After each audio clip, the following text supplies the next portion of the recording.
Maybe don't know. This time to build. This time to build power. This time to build power. This time to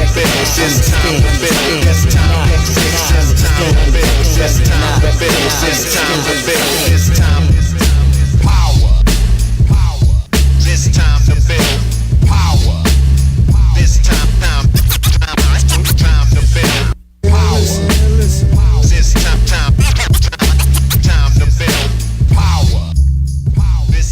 What's up, everybody? I am your host, Chris Hampton. Welcome to episode 93 of the Power Company Podcast, brought to you by PowerCompanyClimbing.com.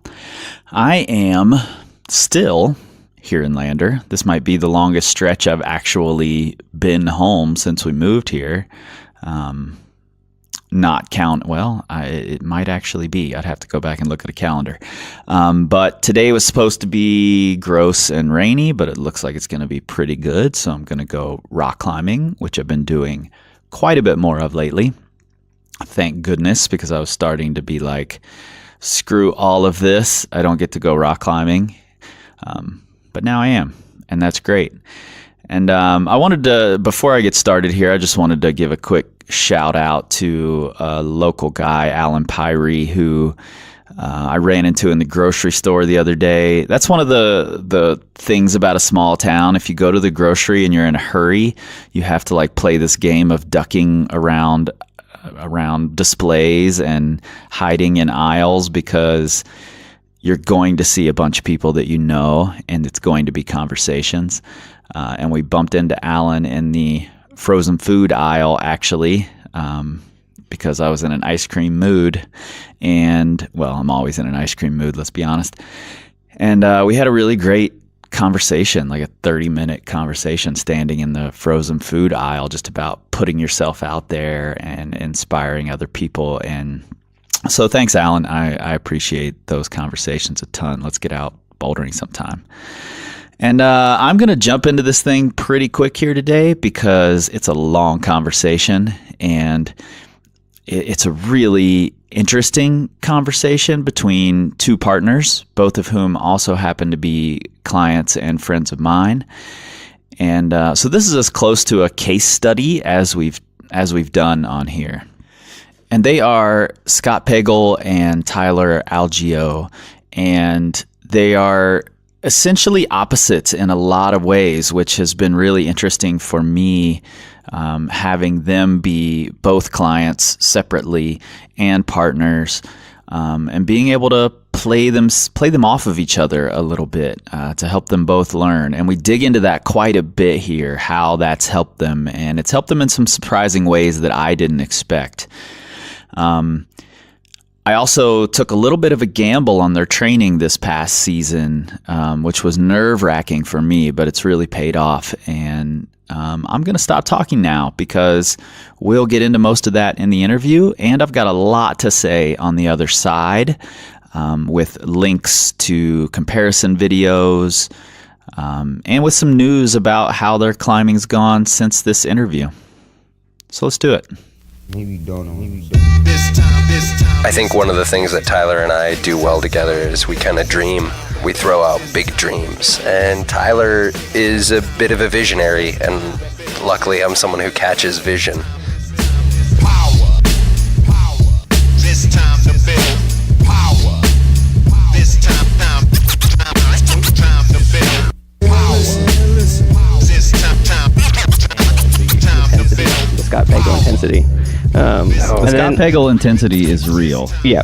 Yeah. And I don't know if the next time that I was outside with you might have been when Chris was down, and we were trying to find a window in like the showers and the rain that was hitting us in October to go do some coaching.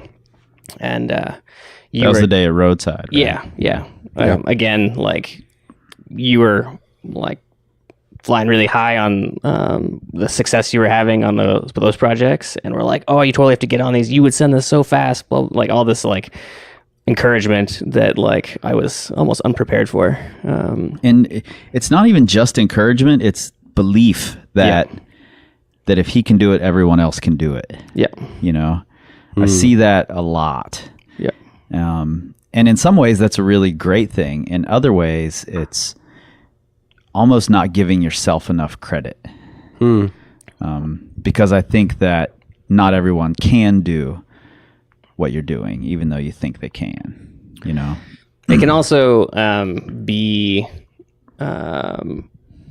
almost like too much pressure. Like Totally. after Scott went away to Europe for a month, and then, well, when he came back, I had been down in South America for a few weeks. And so by the time I came back and we went out, my first weekend out, he was on his like fourth weekend out. And I was feeling like weak and shaky from coming off of it. And he was like, "Oh, you totally have this. Like, you're definitely strong enough. You can do this." Like, total belief in my ability, which like I could not live up to on my first weekend out. And, you know, he had pointed out that he had to like recognize that, you know, he was in the same position. Yeah. 3 weeks prior, I was in the same position. But yeah, I remember. His I got the freak out phone calls about, "I have no fitness. All my fitness is gone. What happened to my fitness? I'll never climb again." And it wasn't true. Yeah. But it felt like it at the time. So what about those first days climbing together?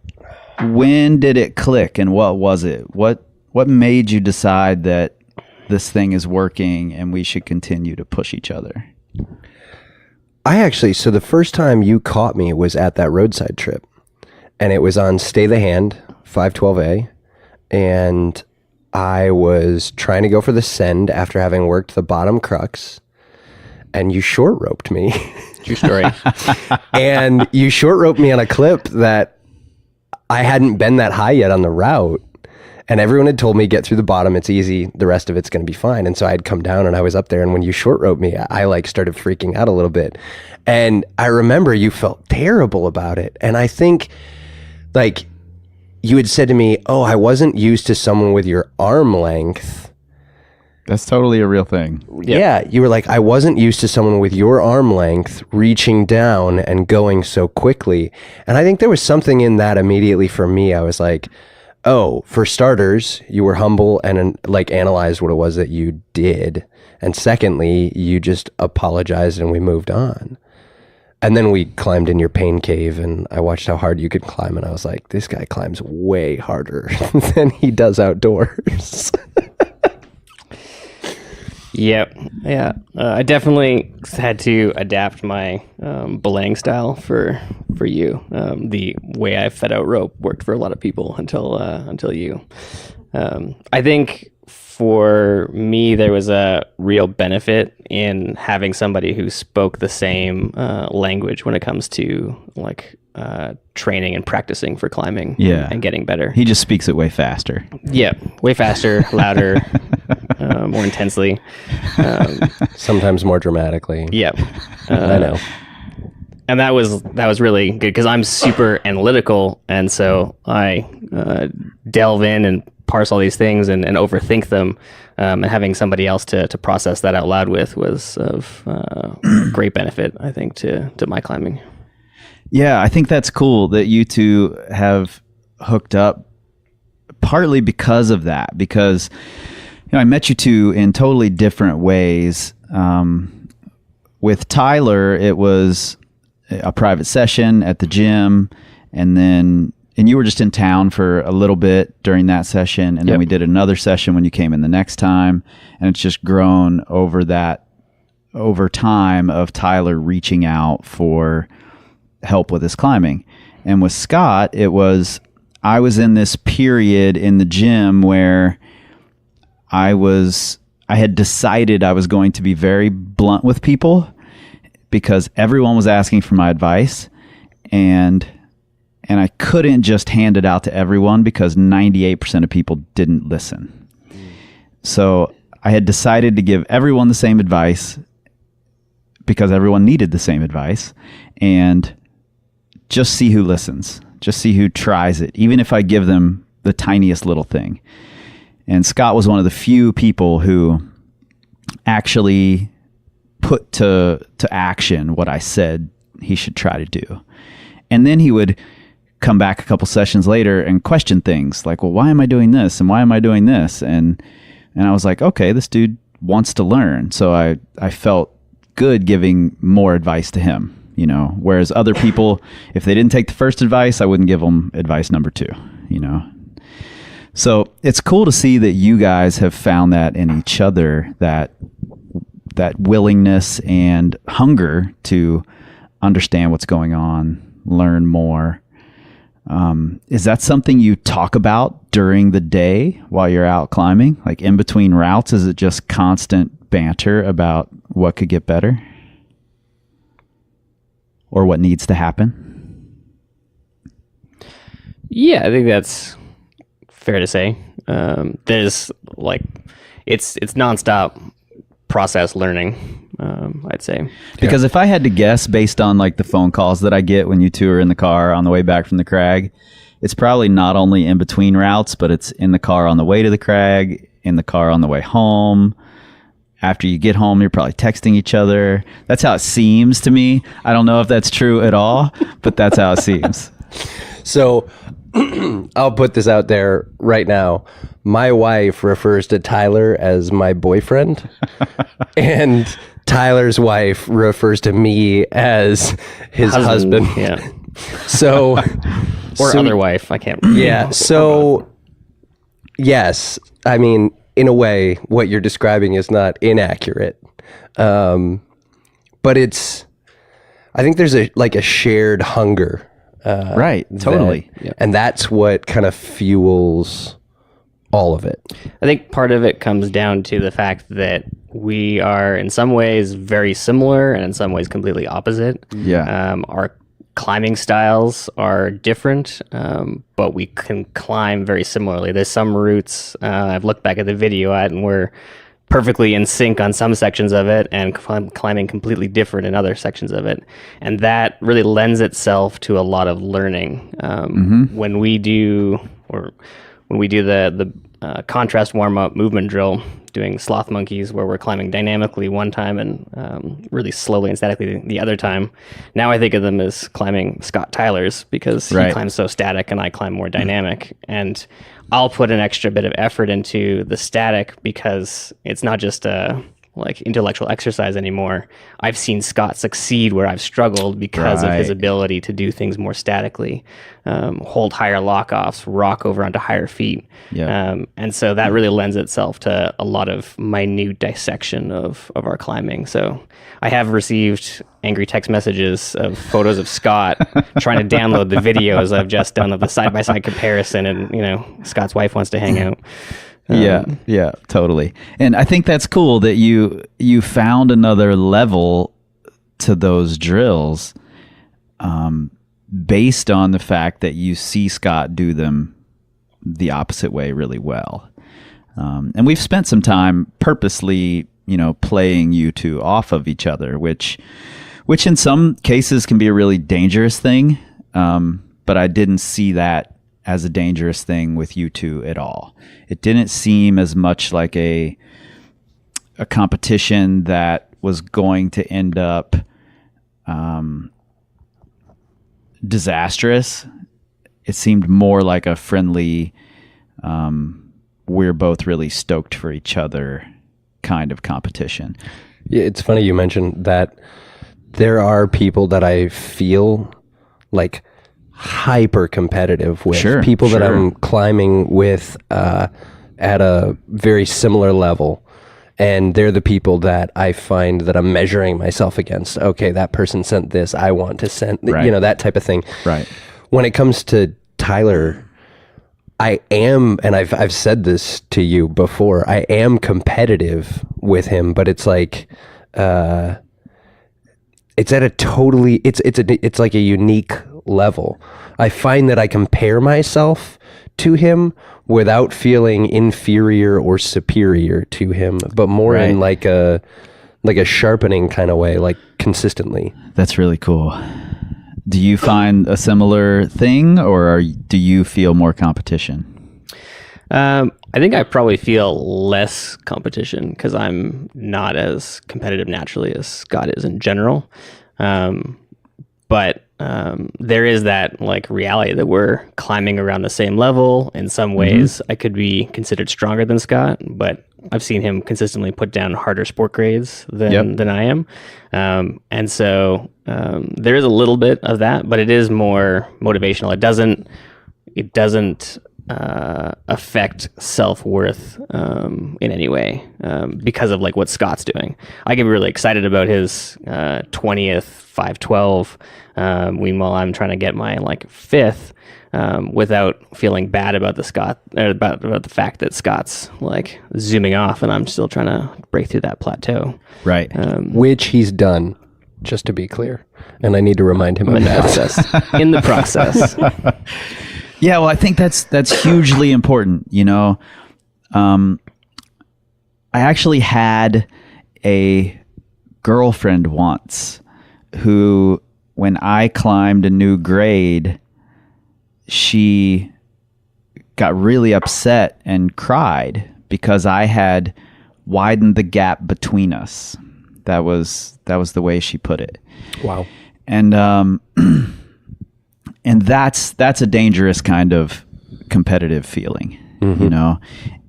But when you have that type of competitive feeling, or you're comparing yourself, but it doesn't result in your accomplishments feeling degraded, or like you said, you feeling inferior or superior, I think that's a really important place to be. I think it's a huge boon to both of your climbing to be able to have that. I think part of where that comes from for me is this constant digging in really on process goals at this minute areas of getting better, because it's, you know, we're both experiencing a steady stream of small successes. Right. That really makes the, like, you know, number of a certain grade we've put down almost irrelevant, because there's just this like constant feed of joy and accomplishment that we're both having. Yeah. Yeah. And beyond that, I think even to add to that, like Tyler recently sent his first 512B, and it was shortly after I sent a 512B and a 512A in the same day. And I told you, Chris, like, the highlight of my day was Tyler sending 512B. Right. Like, I didn't even care that. I was like, that's the second time I've ever put down those two grades in the same day, and it was meaningless by comparison. It was like the highest of highs, because it was like watching him put to practice what it was that I believe he's capable of. Right. And then celebrating that with him.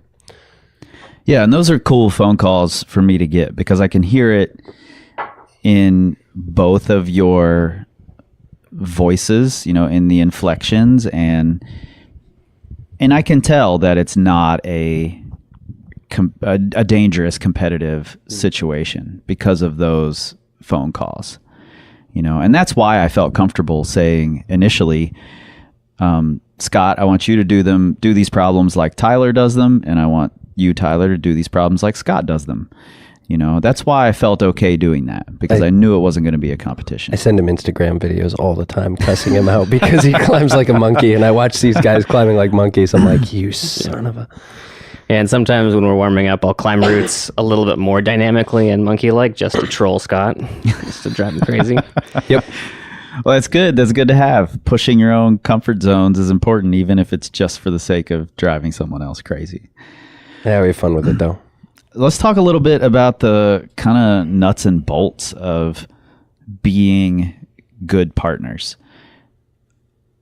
When does the scheduling start? Talk to me about the scheduling of both training and going climbing. So it's funny, we don't train together a ton. Right. We trained together for a specific period of time, and if we can train together, we try to. And let me just stop you there really quick. But part of that training together, and Tyler, I don't know how much of this you know, but part of it was me talking to Scott and saying, okay, here's what I think Tyler is capable of. Here's where I think the hang-ups are. You don't have these hang-ups. So I'm going to put Tyler on a rope with you, and I want to have you push Tyler the same way you push yourself, so that we can get through this hang up. And that was a gamble for me, as a coach, as a trainer, because I took a large part of that training cycle off of physical training and made it more about, let's dig into the tactics, the process, the trying hard, learning a new style of climbing routes. And it felt like a gamble to me. And I was like, fingers crossed every day. And then now that it's paying off, I'm like, I'm a fucking genius. But but while it was happening, it was a total gamble. So part of that time when you were training together was a totally scheduled thing, Yeah. Much to his wife's chagrin. Yeah. Yep. It's much easier just to pop out in the backyard and do some bouldering to train than lose the entire evening going out to the climbing gym. But anyway, back to the scheduling part of things.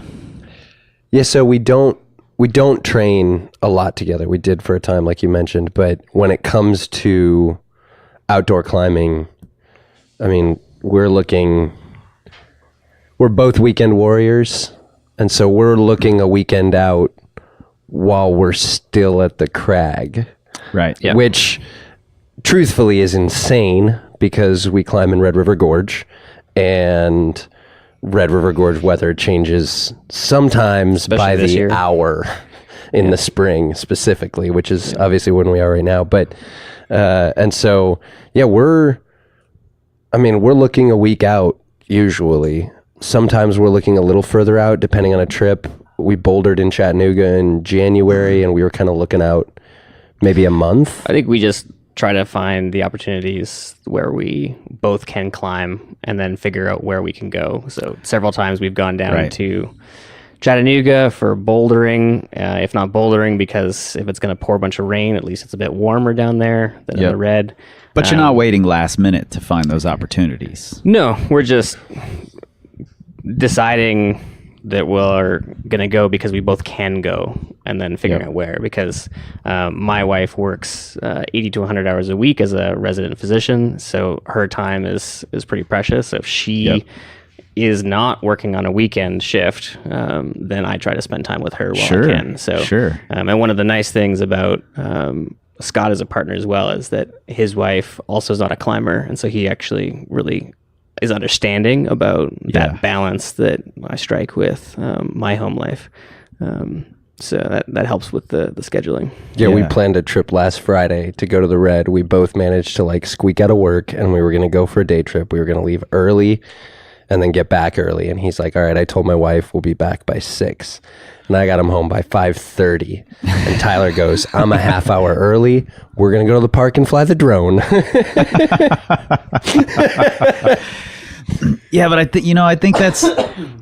think you guys sort of take that aspect of it a little bit for granted, because it's something you both do somewhat naturally. You both have busy schedules. You both have a home life to think about. You've got other responsibilities. So you are scheduling type people. A lot of climbers that I meet don't schedule shit, and then they don't understand why they don't get to the Red or get to wherever. They're like, well, I don't know what's going on Sunday. I guess I'll just wait and see. And I'm like, well, if you wait and see, something's going to fucking pop up, and you're not going to the Red on Sunday. Well, and I'll say this, to your point, I think before Tyler, I was that guy in some respects. I was like the guy at the gym, like, hey, what are you doing this weekend? Hey, what are you doing this weekend? Where are you going? Kind of trying to find a spot where I could be like, you've got 3 people. Do you want a 4th? I could come along. I could drive, where I didn't. And even though I had a crew, they weren't always out, or they weren't always going where I wanted to go or whatever. having a consistent partner has changed that significantly. Yeah, totally. Because, and we were just talking about this, Tyler, you and I, like how it used to be like I'd have to coordinate schedules with a bunch of different people and think about different things. And now it's just like, hey, when do you have time? Oh, okay, I've got time too. Let's do it. Yep. It's so much simpler now. Yeah, and because of the way my life works with regular and short notice travel for work, trying to spend quality time with my wife when she's not working, there's not like I don't get to pick and choose my weekends necessarily. Right. So if there's a weekend when I can go climbing, I'm going climbing with somebody. Right, and you're making time for it ahead of time. Yeah. You're saving that block of time. Yeah. I think that's something important that a lot of people miss, is you're not saying, oh, well, I've got Saturday the 12th off, so I'll just wait until the 10th to see if anything else pops up. On the 1st, you're saying, okay, Saturday the 12th is off, I'm going climbing. And I think that's a really important aspect of it that a lot of people miss. They just wait to see. Yeah. You know, and life has a way of getting really, really busy if you let it. Scott, in your situation, was it that was your personality, or was it because that was the paradigm you were sort of presented with because that's how everyone at the gym operates? I guess that's a good question. I think there is a lot of people at RockQuest who operate that way. Oh, yeah. I've dealt with it for years. There's a lot of people. Yeah. And so, like, you hear it constantly, like, oh, yeah, I think I'm going to end up in the red this weekend. Where are you going? I don't know yet.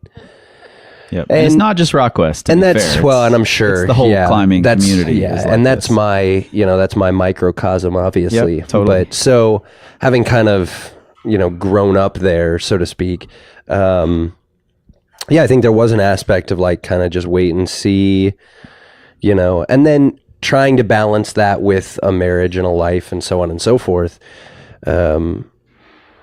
Sometimes you wait and see, and then it's like something else comes up. Right. And whereas now it's like, if I set aside, I mean, to use your example, whatever, like, okay, we've got off the 12th, we know on the 1st we're going climbing. Tyler and I will talk about, okay, we're climbing. We don't know where yet, but we're doing it. And that happened, 2 weeks ago. And we were like, well, it's going to be snowy and 25 degrees in the red. Yeah. So we're going to drive to Chattanooga. Mm-hmm. More than a few weekends, I've investigated flights out to Vegas to get to any number of Western destinations. Renting a car and just doing some sort of heinous, epic, like sleep-deprived 48 hours on the ground mission to go climb some stuff. This is a sign of addiction, Tyler. Yeah. Yeah, well, just so you know. If you ask my wife, she would tell you it is an addiction. I think it definitely is. And you know what? I've done the exact same things where I've just been like, all right, I got 2 extra days. I'm going to Vitavoo, Nice. So you find a way to make that crazy addicted shit happen. We live for the pain, but we live for the adventure. It's like somehow, I don't know. Totally, man. I get it. So you said that more on the nuts and bolts of this, you don't train together often. Do you still talk about the training? Do you still discuss it even though you're not together while you're doing it? Yeah, definitely. I think partially why we're not training a ton together is because we're training different things according to different needs. So there was a really good overlap there with what my needs were to push through some mental hangups on trying hard. Scott was instrumental in that.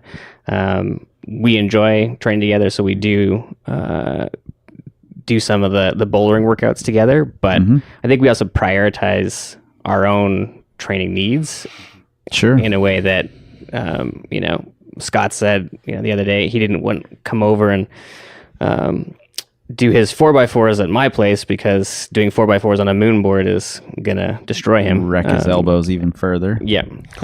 Good call, Scott. Whereas I just got the new moon board holds and I wanted to play on the moon board. So there's a bit of that going on, but certainly there's a lot of talking about it afterwards. Scott's like retelling me in video messages of all the precise beta and like telling me about the moves I would love and the moves that I'd be proud of, how he did them and like my style. And there's a lot of that.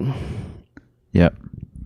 Yeah, absolutely. And I get videos from Tyler on the moon board and videos of other people on the moon board. And so we're constantly talking about the different ways we climb, and we poke fun at each other too, because he'll send me a video and he'll go, I don't think I can do this problem because look at this high foot this guy uses. And I'm like, dude, you just got to rock over on it. It's not a big deal. Yeah. But so we talk about training a lot, and it becomes a way of mentally training in a way, I think. Totally.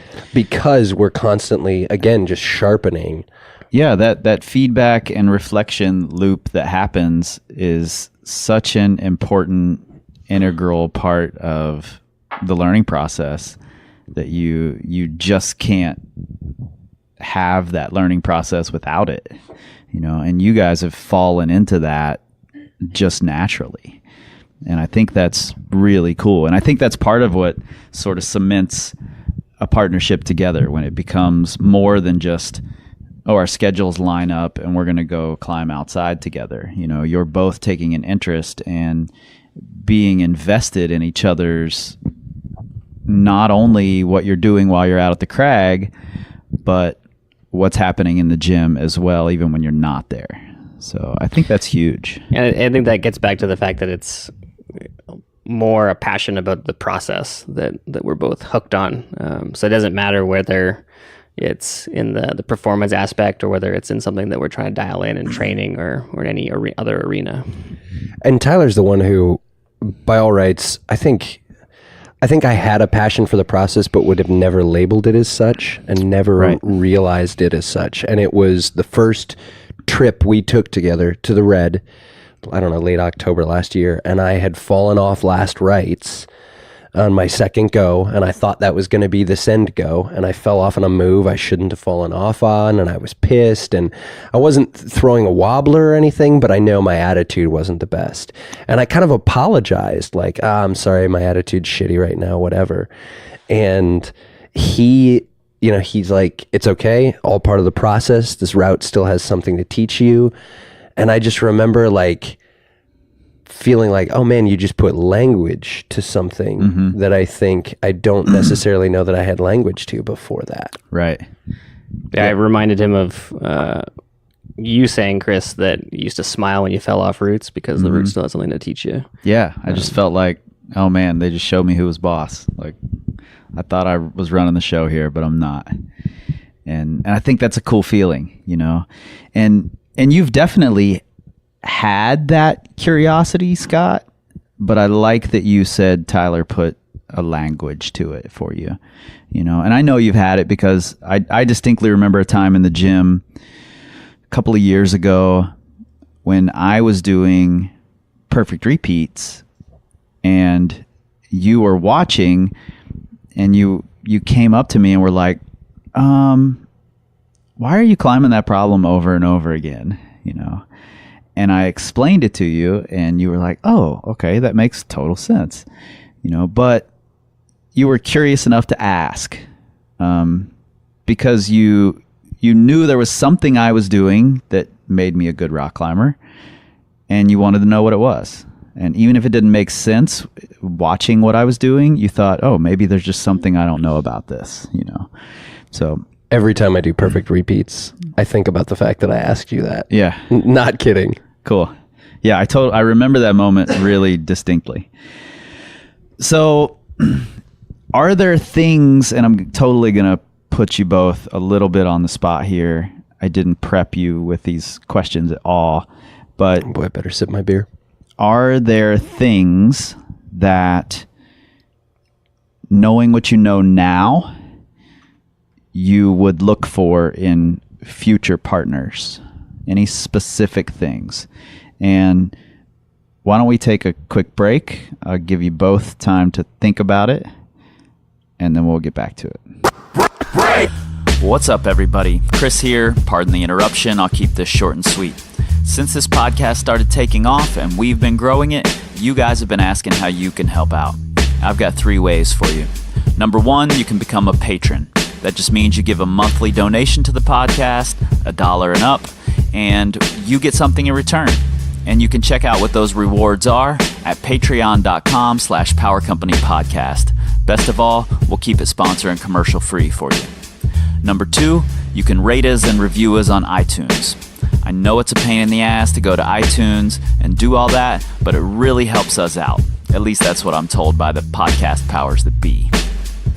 And number 3, perhaps the easiest way and the best way to help us out is to share us on your social medias. Anytime you see us post up a new podcast, please share it with your friends. Tag people who will really appreciate it or who need to hear the advice that we're giving.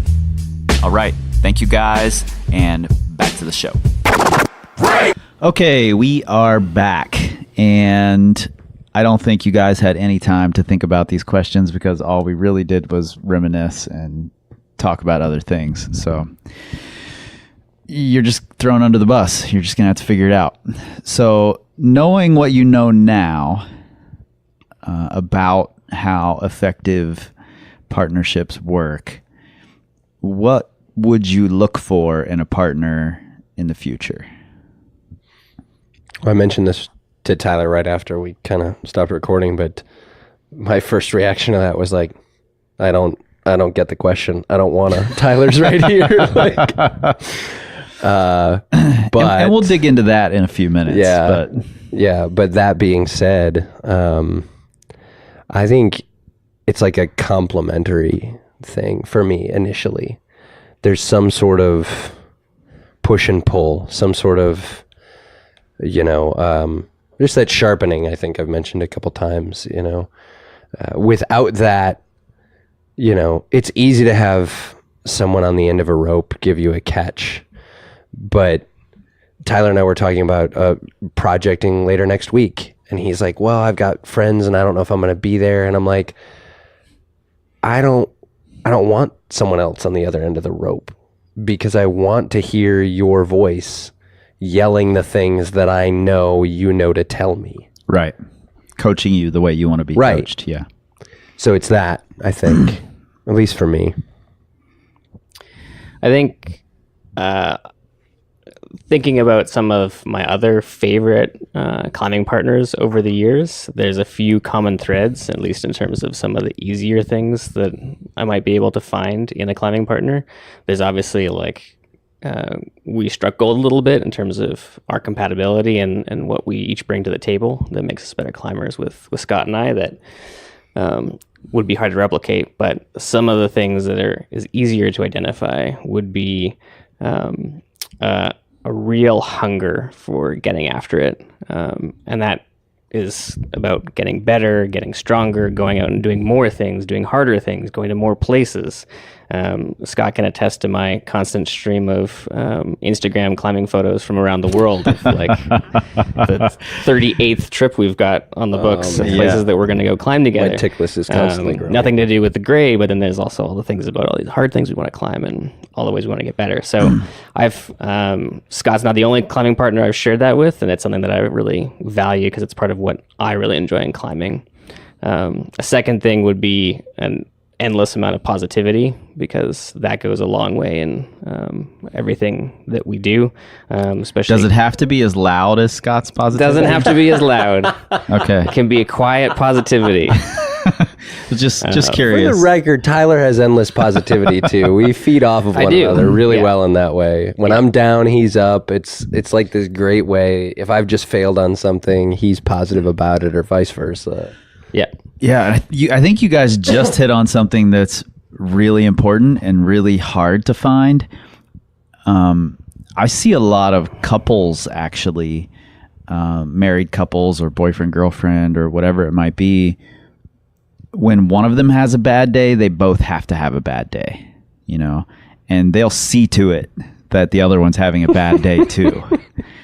And I see that a lot, far too often. And being able to be okay with, okay, I'm having a shit day, but you're having a great day. Let's put some energy into that. Being able to step back and say that, I think, is a really key component of a really effective partnership. You know, one of the things that I didn't mention initially is friendship. And I think Tyler and I have forged a very quick but very deep friendship. And one of the pieces of our friendship that's there is we are both married and have been married for, I don't know, you're like 8 years and I'm coming up on 10. And so we can use that knowledge to our advantage. Having both been in long-term committed relationships, we understand what it's like to have someone else there who maybe is having a bad day and hell-bent on making you have a bad one or whatever. And so I think we both know what that's like.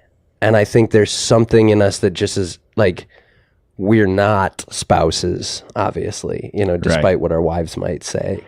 And I need to mic your little noises over there, Sarah, because these are amazing. Touching on that as well, I think one of the things that Scott and I enjoy about each other is the level of self-awareness that we each have. And that may come from, as well, being in long-term, I'd say, successful relationships. Totally. For sure. And spending a lot of time digging into that for ourselves and other relationships and whatnot. Yeah, that's really important. And that's a really good observation, that you can take what you've learned from your significant other, from those relationships, even if they're not climbers, that doesn't matter in the slightest, and take that to this relationship, because a partnership really is a relationship, more so, or not just in the, you know, dictionary definition of relationship. It's a real relationship. There's a lot of emotion, a lot of struggle that happens when you're out rock climbing. You really are for an effective partnership, it really is a pretty deep relationship. When I think that touches, like, to your point there, one thing that I would be looking for in a partner, you know, if and when I were to not have Tyler, would be honesty. I think there's a lot of posturing in the climbing community. You don't say. And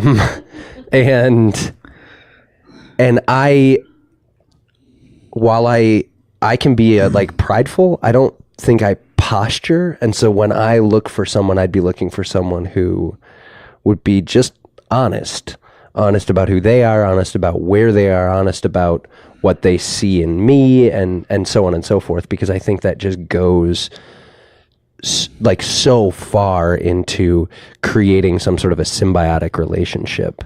Yeah, I totally agree with that. Yeah, the third point that I had come up with was more related to the... Tyler thought this through. Yeah. You're just making it while up. we were discussing. He had a spreadsheet, but he had a spreadsheet before he got here, Chris. Yeah. Third point relates to this in that it is humility and curiosity, and that's kind of where I landed on thinking about that, being really interested in the process. I think to just kind of make it a little bit more generic and a little bit more approachable in terms of getting away from the specific language that we use within the people that work with Power Company Climbing, or, you know, listen to the podcast, is just being humble and curious to find ways to get better and improve and grow as climbers and as people. Yeah. And the interesting thing I think about all of these, and this is something that Tyler and I share, is all of these translate to life really well. Yeah. And I think Tyler and I both look at climbing as like this tiny little microcosm for life. Totally. And if we can consume climbing or consume life as hard as we consume climbing, then we're winning. And so, yeah. Yeah, I think that's a really cool way to look at things. And I completely agree that, so many of the lessons that we learn climbing translate over to real life and vice versa. Obviously, I put climbing first before real life, but naturally. But it translates both ways, and there's a lot to learn from both things that you can take into the other. Which, sort of brings us to this thing you've been alluding to in your denial, Scott, that Tyler is moving, and you're moving to Malawi, Africa, and yeah, not just a little bit moving. I'm big moving. Yeah, it's not like you're just moving to the other side of the red and you guys can meet in the middle. This is a big move. And what do you two see that partnership looking like afterward? Have you even thought about it?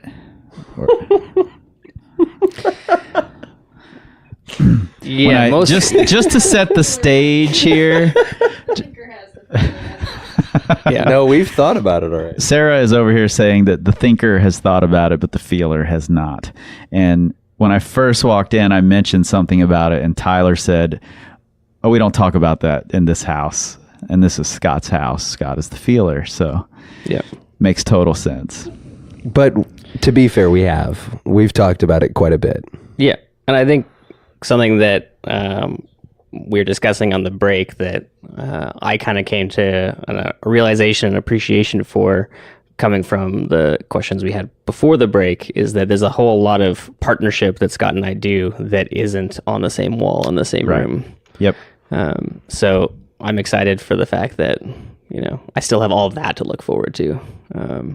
And we have talked about meeting up for various international climbing vacations as well, in sunny beach vacation areas for our wives to come along. That's really smart. Well, as long as the sand is warm and the drinks are cold, our wives will be happy.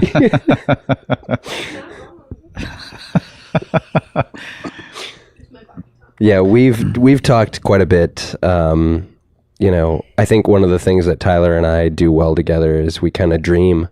We throw out big dreams, and Tyler is a bit of a visionary, and luckily I'm someone who catches vision. And so, he's got some dreams about what he wants to do in Malawi, and I've got thoughts about how I'd love to be a part of that or help in that. And we've talked about that, developing boulders or routes or whatever. And then we're constantly talking about different, whether it's Mallorca or Australia or Argentina or Canada, it doesn't matter. Sure. Yeah, I think that's cool. And I've mentioned this on the podcast multiple times that, one of my best friends, Yasmin, and I have this ongoing weekend climbing thread that's, now stretching nearly a decade, where even if we climbed together that weekend, Yasmin is so obsessive about it that she has to recount the entire weekend for me so that it's on the record, but oftentimes, especially now that I'm in Wyoming and Yasmin is in Knoxville, we don't climb together. So it's fun to get those reports and be able to keep up with what that person is doing and tell them what you're doing. And I think that's really big. It's a big help to have because it's something you're always looking forward to, even in those moments when you don't have that partner on the ride home or whatever.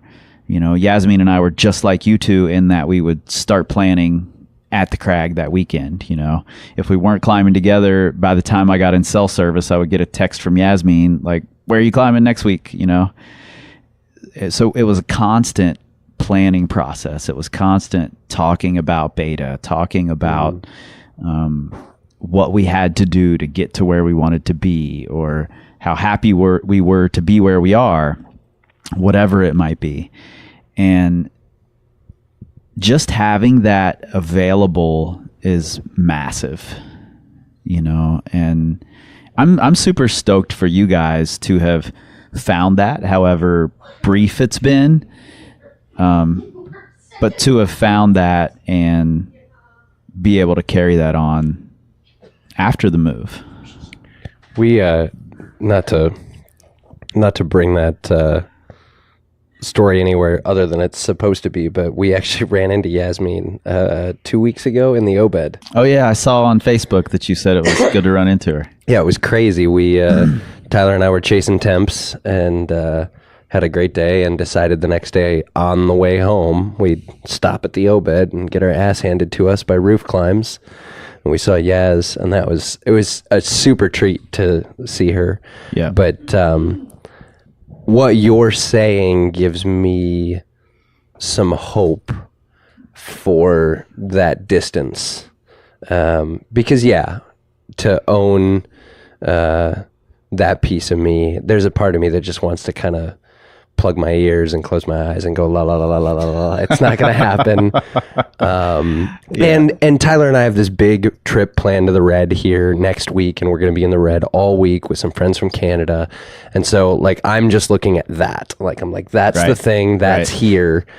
But I know that on the other side of that ball's going to start rolling a lot faster. We're going to be into May, and then we're going to be into June, and then before I know it, Tyler's going to be gone. And so to hear you kind of talk about that piece of that, it's good to know, because we do have that. We've got that ability to stay sort of connected even when we're not.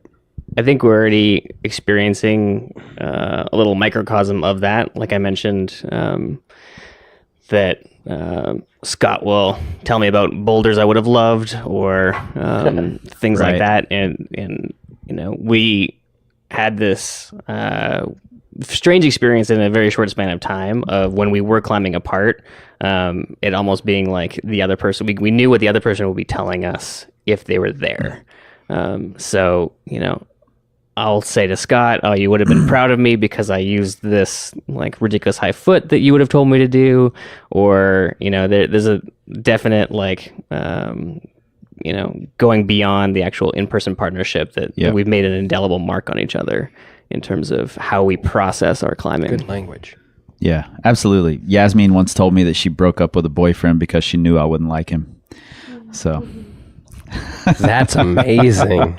I don't know if I'm allowed to say that on here, Yaz, but I did. So I think that's, in some ways, like that's just true community. Like you're talking, and I mentioned sort of casually before the friendship aspect of our partnership, but that's been huge for the and it's two of valuing us. the other person's feedback, and knowing what their feedback would be after a while. Right. Your climbing is changing because in the gym, now you know how Tyler would do it. You know what he would say about how he does it.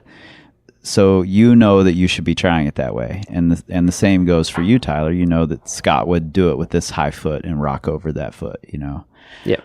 There's also, though, I guess maybe coming back to the friendship or the humility, there's an element of being able to say no to the feedback as well without it being a blow or causing any hard feelings. I was coming back from getting my legs under me after a long break, and I was getting really heady about leading this 512, and so I just wanted to top rope it, and Scott didn't think it was the right choice. He thought I should take some intentional lead falls, get over the lead head, but I felt I just wanted to remember what it was to try hard on a hard rock climb, remove one component of it, and did a couple laps on top rope, suddenly remembered that rock climbing is hard. I need to try hard after a long break. I can't just, work my way around that. Then, immediately went and took a good whip over on one of the hardest climbs I've ever done afterwards, and got over it quickly, got over it my way. And I knew myself enough to do that and to be able to say no. And Scott fully supported my decision to get on that wall on top rope, even though he didn't necessarily think it was going to be the best strategy. And that was a really nice moment of the partnership. Cool. And what was it, the very next day or the day after that, you sent that 12A? Yep. which made it his third. And then a week later, he's sending 12B. I mean, yeah. And I kind of want to talk about that 12B a little bit. Let's, I've got one more question I don't want to forget, but let's get into the 12B first, because I think it was a really interesting few weeks for the both of you. And I really enjoyed the series of messages and phone calls that took place throughout it. So, starting with, and we can kind of cruise through this, starting with Scott's freak out phone calls of the season's here, I'm not ready, I've got no fitness, what the fuck is going on? I'm not sure if I trust this process. And we talked through it, and you were like, okay, I trust the process. Let's go. And then a week later, you're like, oh, my fitness is here. So tell me a little bit about that. Tell me a little bit about that moment of feeling like the fitness wasn't there, like you weren't ready. And then we'll kind of move into this first 12B for Tyler. So I took a few weeks, just over 2 weeks in Europe. And during that time, I climbed twice, barely.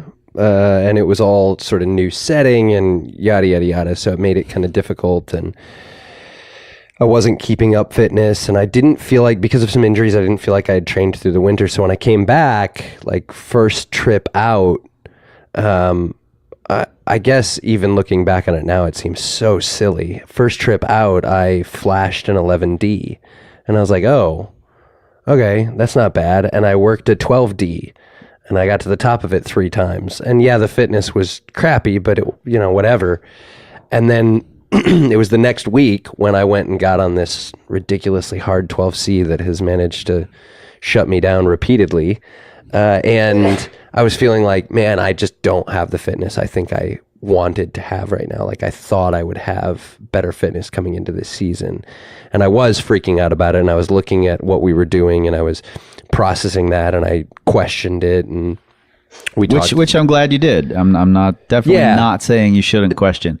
And totally should. And I'm glad I did too, because what it did for me was just solidify so much, like how Power Company as a coaching team is in my corner as much as anything else, because we were focused on not just creating fitness, but keeping track of my elbows in the midst of it. And it was like, okay, that makes sense.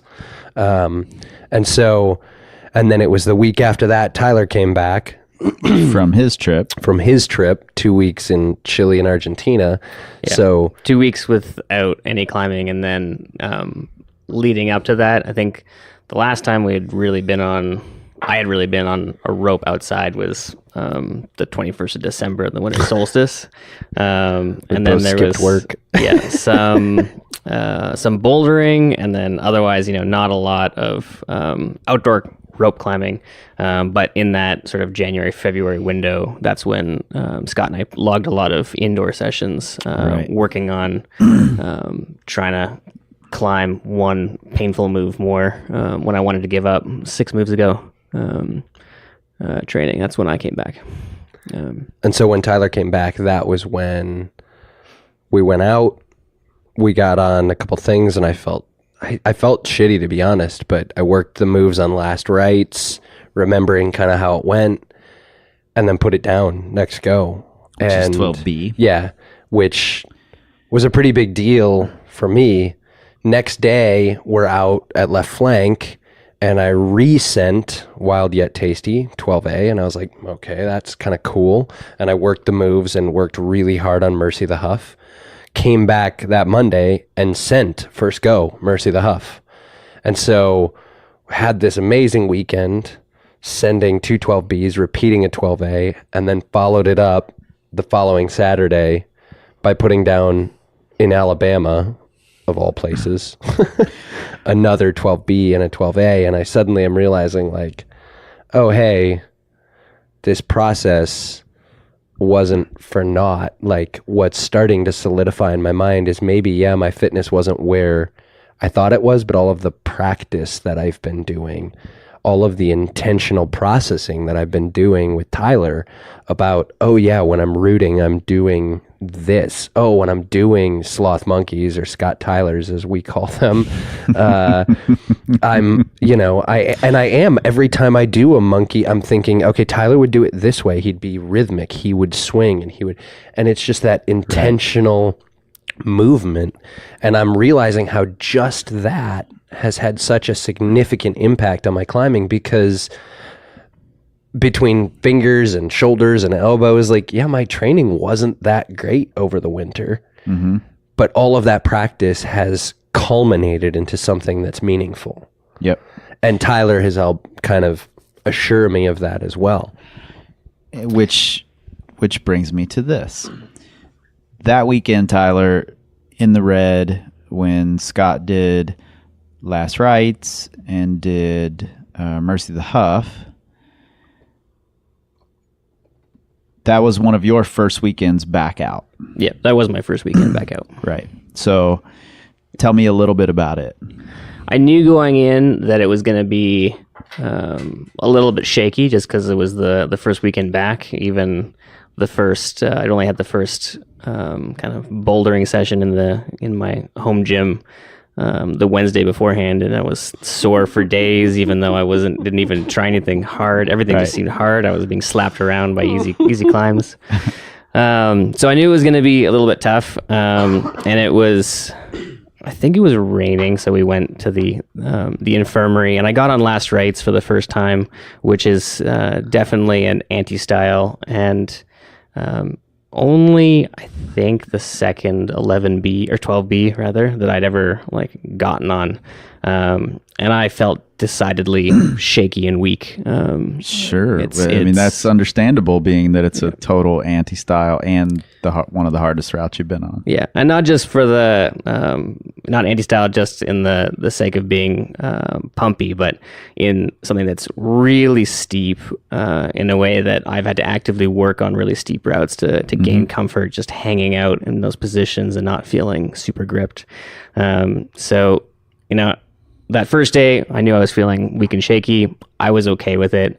I was super excited for Scott, a little bit down on myself for oh man, I've been training hard for a year and knew that my mental game was still holding me back. On our last drive back from climbing, Scott and I were discussing the biggest three things holding each of us back in climbing, and my number one is definitely the whole mental game umbrella. So I was trying to be patient with myself. Then we went out to left flank, and like I said, I was really having a hard time. I was getting nervous watching Scott lead Wild Yet Tasty. There was something about the route that just kind of got under my skin. So I top roped it, and just remembered how to climb and remembered how to try hard, and fight, and that was great. Went over to Infectious, which is definitely a 12B that plays to my strengths in that it's a 45-foot boulder, and it was a miracle that it had dried on that soaking wet day, and I tried it, and I had no problem with the supposedly heinous opening boulder problem. And if my raw skin hadn't sabotaged me, which is one of my other major things holding me back as a climber, from being able to focus on my feet, I was damn near close to doing really well, perhaps flat on-sighting my first 12B. It was a pretty eye-opening experience, and definitely helped with the mental game and kind of reassuring me that I really do have the strength. I just need to learn to put it out there. On a quick side note, I will never forget hearing Tyler scream, immediately insist on being dirted after falling, which confused me, untying his knot faster than I've ever seen, and then running to a puddle to douse his hands in cold water. Yeah, that cold puddle felt so good. My hands felt like I was squeezing molten lead at that time. But so that was really encouraging. We came back on the Monday after a rest day, having grown some skin back, warmed up on to defy laws of tradition, just a couple laps on that, and then straight to Wild Yet Tasty 12A, put it down, no problem, on lead, no head issues. Would have gotten on infectious and optimistically put it down that day, but the rain did not allow. It was soaking wet. Yeah. And I had mentioned earlier that this whole thing was a bit of a gamble for me as a coach, because I knew we were working on some kind of nebulous concepts, things that are really hard to measure, hard to know exactly whether they're working or not. And part of me, Scott, when you called me, I was sitting in the parking lot of the post office. I had just taken a bunch of stuff in, or I was about to go in, and I remember smiling when you were talking about how you were freaking out because your fitness wasn't there, because I knew when Tyler came back, he was going to be having those same moments about, I haven't been on a rope, I haven't gotten my head wrapped around this. And I thought, how perfect is it that they're both going to have to struggle a little bit with part of this rope climbing game at the same time. And I really wanted to see how that played out. And that first weekend is when I first started saying, oh, I'm a fucking genius, because it really worked out well. You're freaking out about your fitness, and then you send a fitness 12B, and then Tyler, who's been working on the head game, is coming in really rusty, and seeing that head game sort of melt away, disappear in just a couple of days, I think was massive. And I'm glad it happened on the same weekend, that both of you saw those big jumps. It definitely described that weekend as being quite the journey after it. And I also think, to attest to the genius strategy, Chris, I think when Scott was belaying me on Wild Yet Tasty, he made a comment later on alluding to the fact that he could barely recognize who he was belaying, because I was actually fighting and trying hard when things were getting desperate and sloppy, instead of trying to just hold back and do it better and more clean. I was actually watching the rope closer than ever as he tried that 12A, because I thought, I'm like, oh God, he's in the crux, and I'm watching, and he later told me, he's like, yeah, I felt really good. I was just making sure I had the beta, and I was being really intentional about it, which is not the Tyler that I've watched climb, which was so cool. Right. Yeah. And then it was shortly at, was it the next time you guys climbed outside together next weekend. That you went to Alabama? Yep. Right. Okay. So let's talk about that day, because I got certainly one of the coolest phone calls of my career after that day in Alabama, and I took it while I was in a climbing session at the gym during the performance climbing coach seminar in Maryland, and I was just by myself climbing. It was like my unwind time, and it was the perfect time. We interrupted to get that. No doubt. I didn't see it as interrupted at all, actually. It was the perfect time to get that call. Like, it's been crazy frantic. Now I get to unwind a little bit, and hearing this kind of success story was really big. So tell me a little bit about that day. Well, the day started at some of our favorite places in Chattanooga, and then driving to Little River Canyon. And then we had to figure out how to get Doa down to Lizard Wall. Yeah. We'd been to Lizard Wall once before on a particularly rainy weekend. And at that time, my dog Doa had stayed in the car, because we knew we were only there for like a couple hours, and didn't want to get Doa down the 15, maybe 20-foot cliff that you have to use a rope to get down. So the day started out really exciting with conquering that challenge, with Scott lowering me on belay while I had Doa in my arms, and we didn't rig it quite perfectly, so I ended up taking about a 5-foot fall and ending up upside down with the dog still in my arms. I didn't hear this part in the call. Yeah. It was I figured as I was remembering that day, you were like, walk me through it. And I was like, oh, I remember the first part of that day. Yeah, it started really interesting. But we had also been to Lizardwall once before, and we had looked at Estrella because the description sounded like something that sounded like fun to me, a really hard boulder problem at the bottom, and then sustained easier climbing to the chains, which as more of a boulder than a sport climber, that appeals to me. Scott had actually figured out how to do the bottom boulder problem that previous weekend in the wet, which was insanely impressive. Because of our slight height difference, I ended up having to figure out different beta on the second weekend and never figured it out the first time. So I was coming at it pretty fresh. But we thought it's kind of a terrible weather weekend. Let's just go and try and send that particular climb that we had both thought was cool. So that was kind of the whole mission. Drove to Alabama with the intention of sending Estrella Escura, and both did. Just walked up to it for the first time, and I don't know, Tyler and I have this habit of, I just get on the climb first. And I think it's because it started with, I wanted to on-site certain things.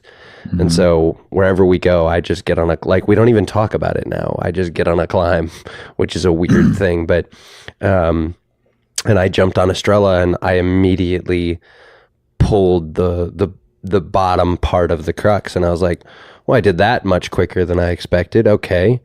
And it was things being dry helps. Yeah. Turns out. And the third bolt was where I wasn't able to pull past the last time because of the wet. And so I'd never seen it, never touched it. I just slid off and quickly did that, kind of bolt to bolt, did the rest of it. This feels fine. Came down, and then Tyler jumps up it and starts flailing. I was flailing.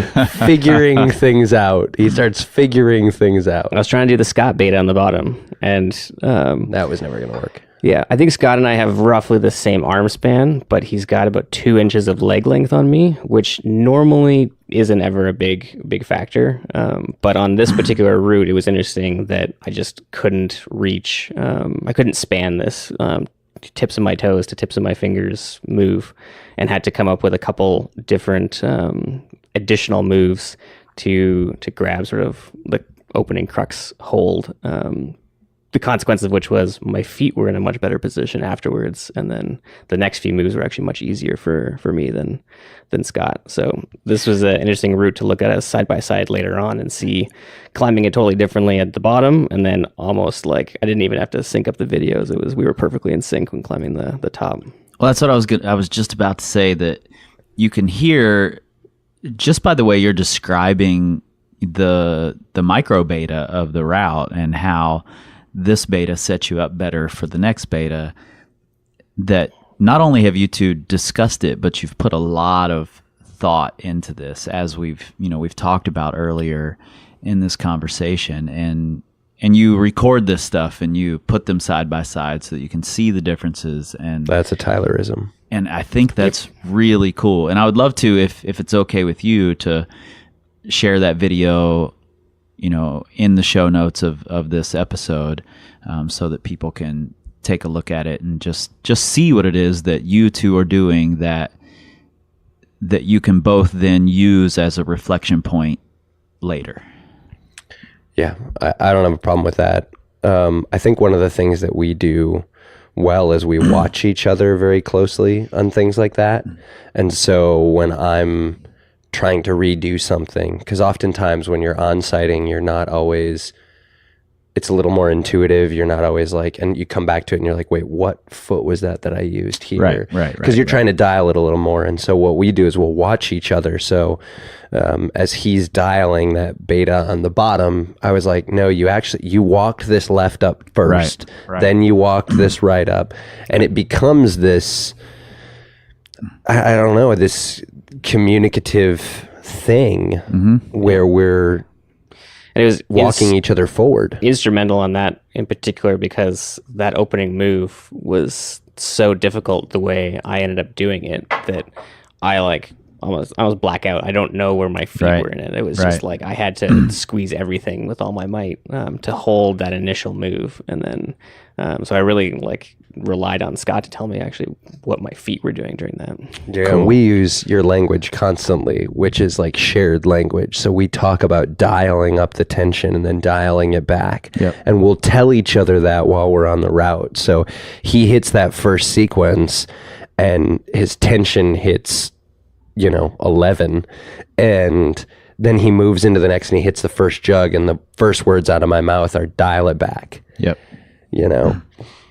Cool. So then you end up sending first. Yeah, I sent it pretty quick. Second go, I got on it and second go that day. Yeah, second go that day, got on it and sent it pretty much no problem.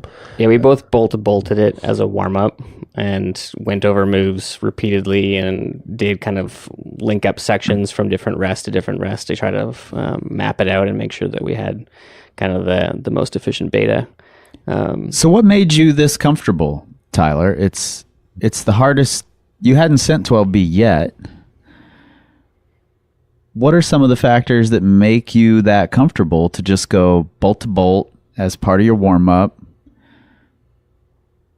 on what might be the hardest route you've ever done?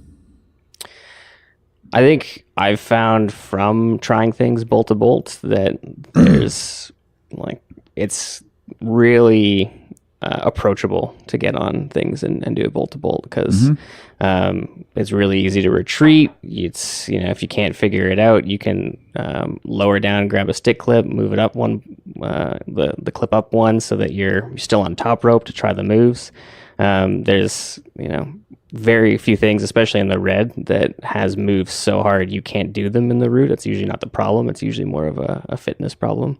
And I think being that I gravitate more towards bouldering anyway, it's just like bouldering on a bigger wall, taking those breaks. So, and also I think when I have done the 3 12As I had done up to that point, when I had done them, they all had felt pretty easy when I had in fact sent, which was also true of Estrella Esquira. Yeah. So through all this, you had realized that your ability was higher than what you were showing. Yeah. And understatement. And I think we can't, undervalue the idea of this shared mission. I think that's a really cool thing to be a part of. Even if, and I'm not saying this was the situation there, but even if it's a mission of one partner and the other, not a co-opt is the wrong word, but joins in for the mission and makes it their own mission as well. I think that's a massive help in pushing your own limits. Is having that partner who's around a similar level. I think it's even more helpful when they're opposite styles and then sharing missions together that are either in your style or out of your style. When it becomes a shared mission, I think it just pulls up the entire group, Yeah, and I think this is only... We haven't actually shared that many climbs together. So this is only I don't know, maybe the 4th that we've actually tried to share together.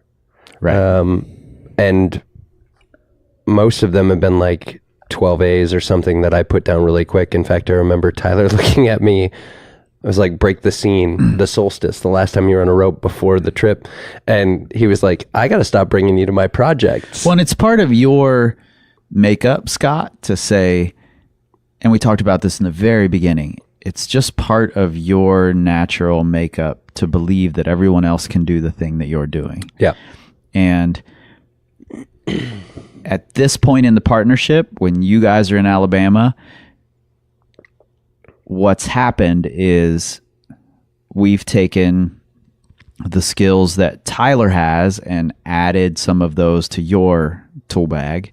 And we've taken the skills that you have, Scott, and added some of those to Tyler's tool bag.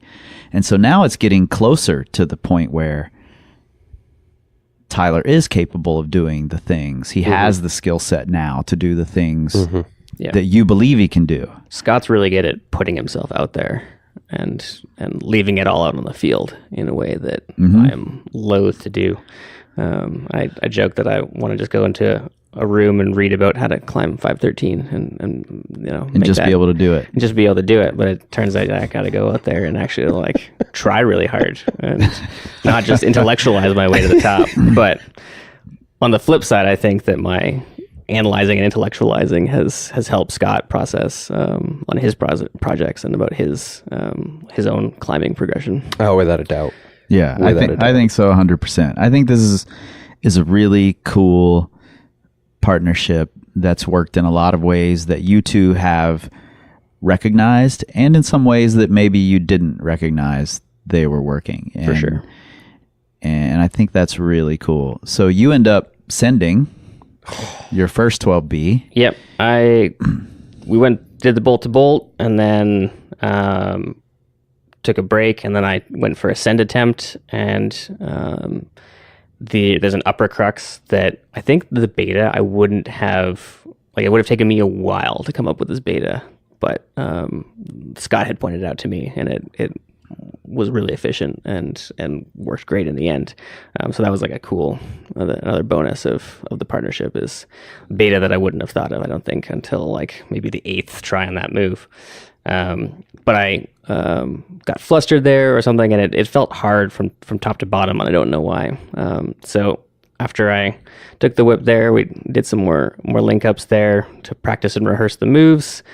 Still felt really hard, really difficult. Came down, planned to take a long break. Scott went over to work on sighting a 12A just to try to work on his on sighting skills. After that, at the very end of the day, I had been kind of going back and forth in my head as to whether I hated this route or not, or whether like this was really great. Like, I hate this block I have to rest on. It's terrible. I feel awful. I was 50-50 on whether or not he was even going to get on it again. Yeah, like, I had a hunch like he might just be like, you gotta just go get the draws. When I blew it on my send attempt, I was 50-50 on whether I was going to clean it right there. I just was not convinced, but it was one of those not entirely classic like end of day release of expectations, but I definitely did just kind of let go and try to do it quickly, and managed to get my execution head on, and it felt really easy. I got through the first 3 bolts. That was the crux to the sit down ledge, and hardly even felt like I needed to rest. I then got up to the block that I hated to rest on, and it felt like a glorious jug. I had no problems. Got up, made a power grunt to do that upper crux move where I fell before. I rarely hear Tyler grunt. Yep. And then when I had previously on the send attempt gone through the easier jugs at the top to get to the anchors, even those felt like tenuous as I was powered down and kind of gassed, but they felt like glorious jugs all the way to the top. It just felt super casual the whole way. It was cool. It was a crazy feeling. Cool. He looked so flawless. And flawless. I loved getting that phone call, because not only did it mean I was a genius, but obviously, but I love seeing more than just the progression, more than just I just did my first 12B. I love that the process was so thought out, that it was something that you had put a lot of energy into. Not me at all. I didn't put any energy into it. I just came up with a few ideas, and you guys did all the work. And you knew why you were doing the work, and you went at it. And I think that's the part that makes me the proudest and the most psyched to hear the story. I get stoked knowing that people are pushing their limits.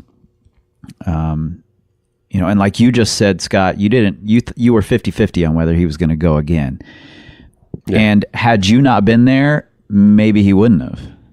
But I know that having you there when you're going to say, dude, you should just get on it, because you have 100% belief that he's just going to walk it, then I know he's going to believe it a little more and get on it. And not, Tyler, not that you need Scott there to do that, but getting that initial push, you'll carry that forward. And the next time you're in that situation, you'll go, I'm going to get on it. Yeah, Scott and I talked a lot that weekend about building momentum.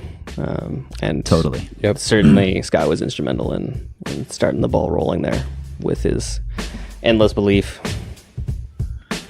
Okay, so how much time do you guys have? What time from this point do you have? It's 9:42.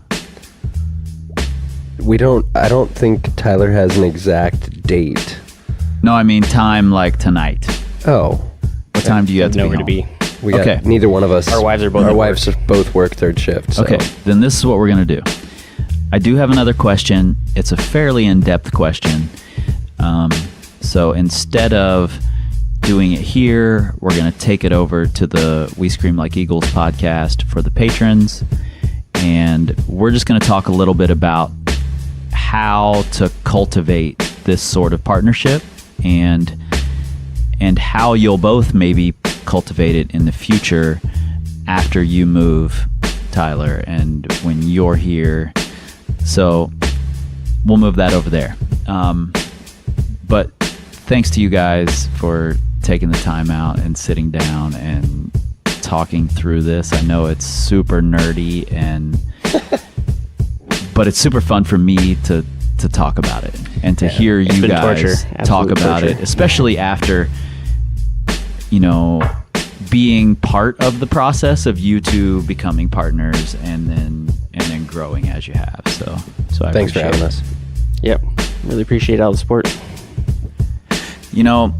Part of me really wishes that my schedule had lined up in such a way that we could record this conversation 2 weeks later than we did, because so many exciting things have happened since.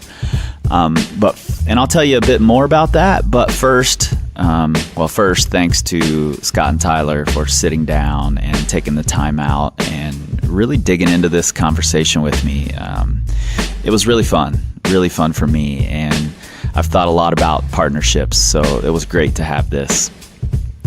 And next, I want to give you a couple of details on the training plan that I had Scott and Tyler doing this past training season, because we don't really detail it in the podcast, and it's really pretty simple. The physical aspect of the training was really basic. They've both gone really hard in the past. And I noticed a couple of things. Number one, that Tyler on a rope was giving up. He wanted the crux to feel really easy. He didn't really want to go to battle with it. And in the red, when it's pumpy, you kind of have to go to battle.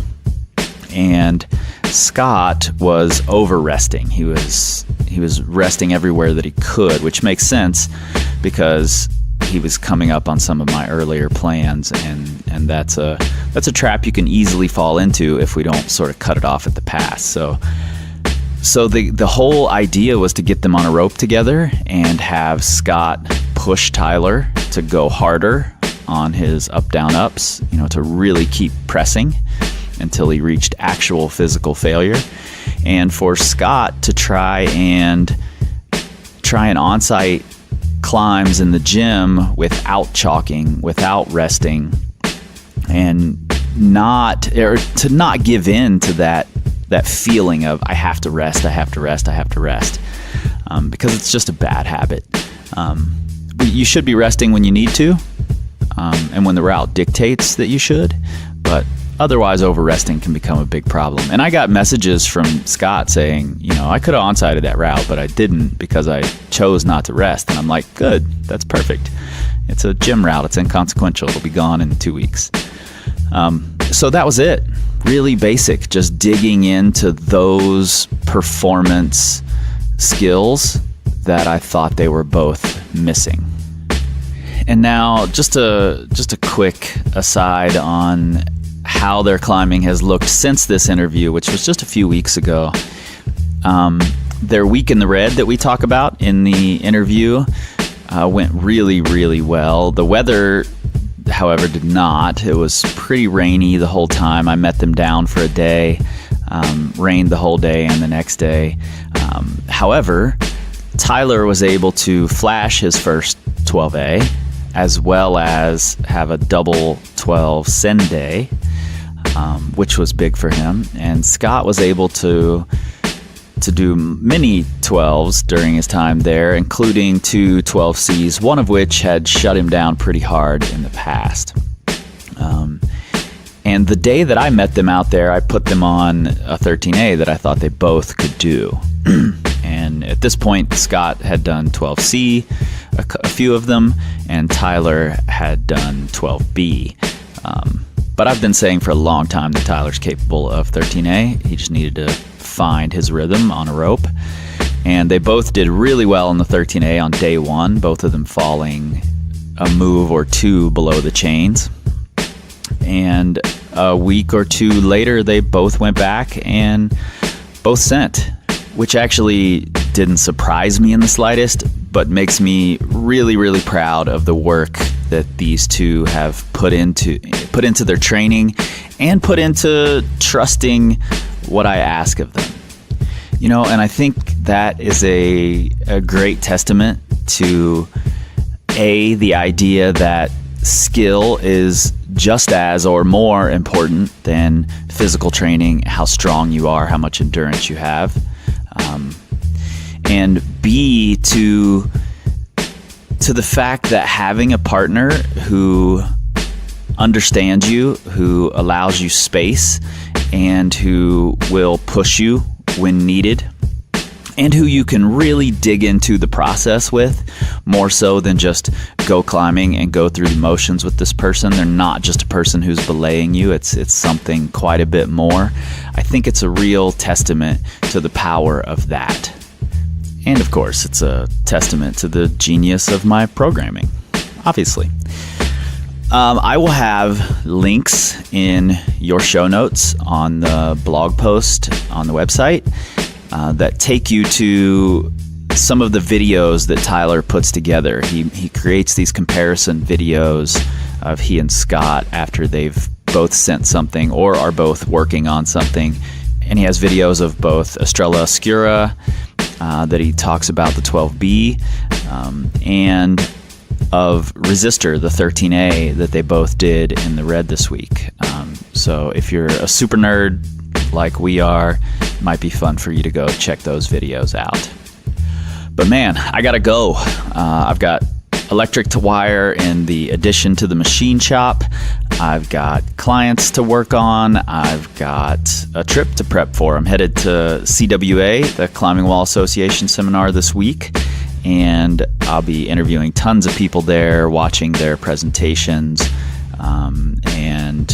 and reporting back to you on how the CWA is a little later this year. And then I head to Vail for the Bouldering World Cup, where last year I went and ambushed people with my microphone. This year I'll be emceeing the event. So I'm really, really excited to MC that event. Maybe you guys will see me on the live stream there. In the meantime, you can find me at powercompanyclimbing.com.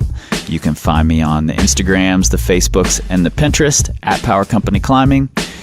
And hopefully you can find me on the Twitters, because all of you are sharing this podcast on your Twitters, of course, right? Thank you in advance. But you won't actually find me on the Twitters. Not really, because we don't tweet. We scream like eagles. Maybe don't know. Maybe don't. This time, this time, this time, this time, this time to build. This time to build. This time to build. This time, this time to build. This time to build. This time to build. This time, power, power. This time to build, power. This time to build, power. This time to build, power. This time to build power. This time to build power. This time to build power. This time to build power.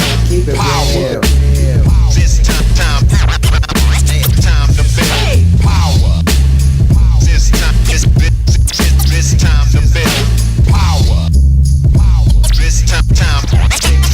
to build. This time to build. This time to build. This time to build. This time to build. This time to build. This time. And sometimes Scott actually does scream like he does.